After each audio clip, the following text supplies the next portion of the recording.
Hey, what's going on, you guys? Let's welcome you guys to the channel. It's your boy Big Dog back with another one take review. Today we got one from My Hero Academia, Season 4, Episode 5, or how I like to count out my episodes, Episode 68.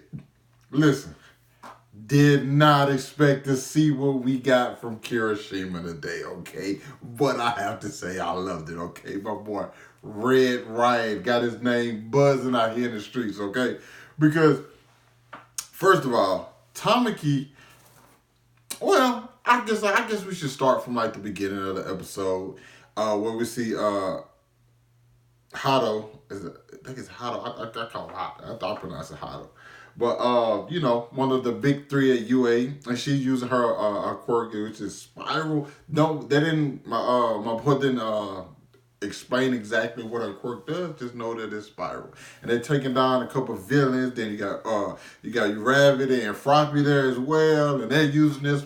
They're finishing attacks, and it's really just awesome. Like the way that they're working, and you see that the hero agency that they're under is Ryuku, who's the 9th ranked hero on the Billboard chart, which I don't know if that's the same thing. It's like as far as like the ranking of hero.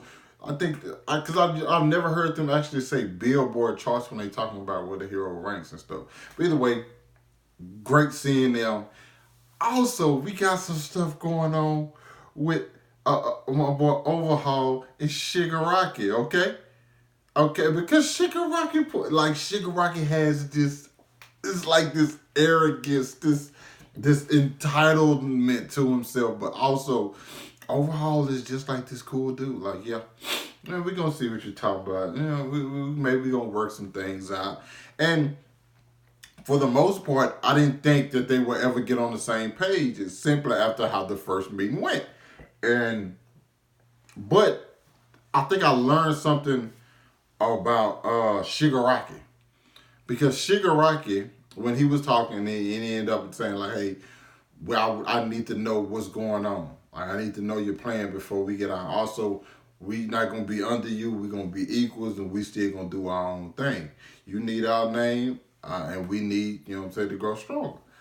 But the part that got me about Shigaraki is after they mimic Kurono, like, you know, not attacked him, but like was prepared to. Kurono had the gun to his head, mimic, I don't know, had an arm come out of his shoulder, or I don't know what that was about. Like, that was creepy.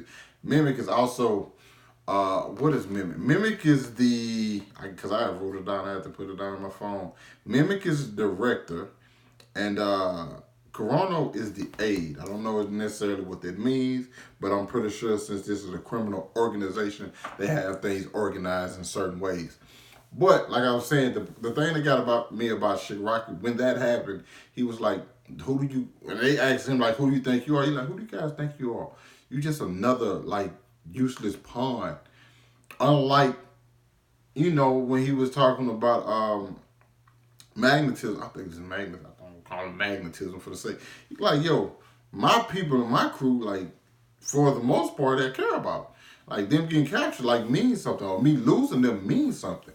You know, so like, hey, don't get it confused. You guys are just guys that can easily be replaced. But like, I still feel some type of way about what happened with my guys, and so that's when he asked him about, hey, like I can use this quirk after this, so I need to know what's up with that.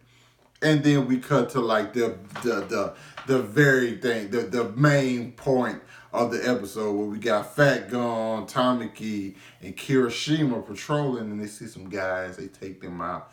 But then one guy shoots Tamaki. Tamaki got to be more like have his head on a swivel, because if he gets shot by a regular bullet, you gotta think about it. It wasn't a regular bullet that hit him, but if a regular bullet would have hit him, he probably could have like really took some damage. Like, he could I didn't just say took some damage. He could have died, you know. But and then you have Kirishima, who well, Tamaki's quirk no longer works. Kirishima's after him. Kirishima's talking to the guys pretending to cry and putting on this whole facade, this whole little thing, and then they go to fight. And the guy like, man, I hate my quirk. It's not strong enough. He can only get like it only can go like 10 centimeters out, and then he injects himself with something. So he had the bullets that stop people quirks, and he had the power to like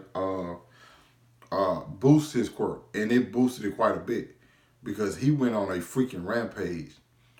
But something we had never seen that made me an even bigger fan of Bakugo was when Kirishima was talking like, man, I can't do a lot of, you guys have close, mid, and mid-range attacks. I don't have that. Like, you know what I'm saying? I'm getting left behind. And he always felt like he was getting left behind. He always had that feeling. But like Bakugo told him, like, do you remember what you told me? And like, do you remember what happened with All Might? And it's just like, yo, this is what a hero does. A hero like helps somebody. Like he really, and I think like out of all the characters that Bakugo communicates with, we all know that Kirishima is the one he's closest to. And so like he gave Kirishima this added confidence, and then Kirishima goes into full beast mode and looks as one of the dopest designs we've seen in all of the show. And it's just super, like, he's taking on all these knives or whatever, these blades, and he's busting through them, and I'm like,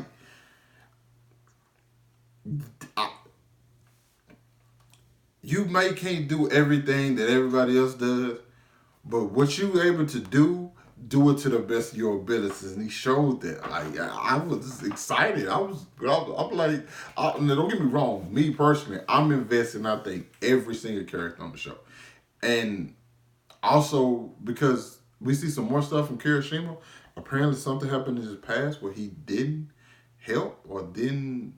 Because we saw it after everything was over and the people were thanking him. Also, those people never got out the way. He told them to run and hide. They never ran and hid. They sit there and watched the whole thing. That's like, so if they would have got hurt, it would have been his fault because he's the hero and supposed to protect them. But at the same time, like, hey, I'm giving you guys a chance. Y'all should have left. But it was crazy because I still want to know what happened in his past. What person did he not save? What person did he not, you know what I'm saying? Did he freeze up? Like, what happened? Like, that's what I think this show does very well. It gives time to each character to the point to where you care about every single thing, about every single character in multiple different ways. And like, I already was a fan of Kirishima, but this one is just like, this episode made me more of a fan, Great episode. Can't wait to see next episode because it seems like it's about to go down. And the little bit at the end with everybody was talking about like seeing on the news where people report on their work status and Bakugo was just sitting there mad. It's just funny, but I'm not too worried about Bakugo. I don't think any of us are. We all know he's destined for greatness, okay? But you guys, let me know what you thought about this excellent episode. I thought it was excellent. Down in the comments, hit that like button, subscribe to my channel. I'll catch up with you guys later. Peace.